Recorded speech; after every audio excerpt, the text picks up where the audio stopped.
Salam takziah kepada Rafizi Ramli, Raja Formula yang kalah dalam pemilihan PKR semalam. Dan tahniah kepada PKR. Sekarang PKR boleh kita katakan parti anak beranak.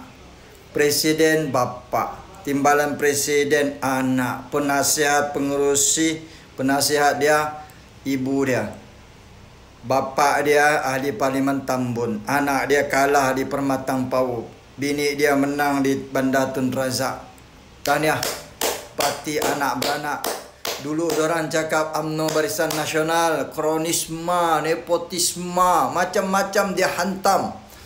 Sekarang rupanya barulah kita tahu apabila Allah Subhanahu Wa Taala tunjukkan.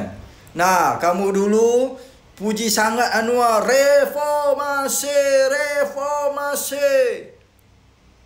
Turun di jalanan, berguling-guling, tidur lagi semalam. Mat Sabu pun begini tidurnya, suka tidurnya baring lagi. Perjuangkan ini nepotisme, kronisme. Sekarang apa kamu rasa? Oren kah? Limau kah?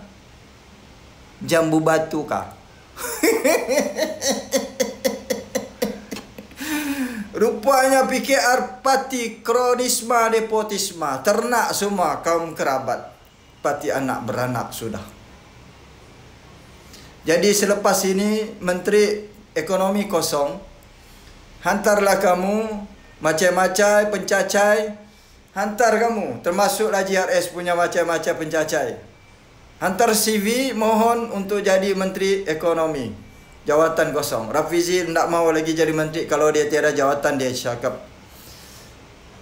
Tapi syarat permohonan mesti ada pakar formula di depan. Kalau kamu tiada pakar formula, jangan kamu mohon-mohon. Itu dikhususkan untuk anak-anak beranak. Jadi mesti ada pakar.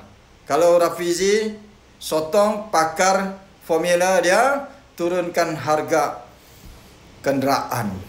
Apa lagi? Pendidikan percuma kah? Tol percuma kah? Apa lagi? Macam-macam. Dah. Mana-mana yang mau mohon hantar CV mesti mau tunjuk apa pakar kamu. Pakar kelentong, pakar rasuah, formula rasuah, pakar formula mencuri balak sabak, pasir selika.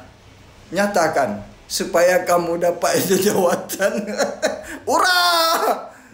Itu Presiden Rusia cakap, ura!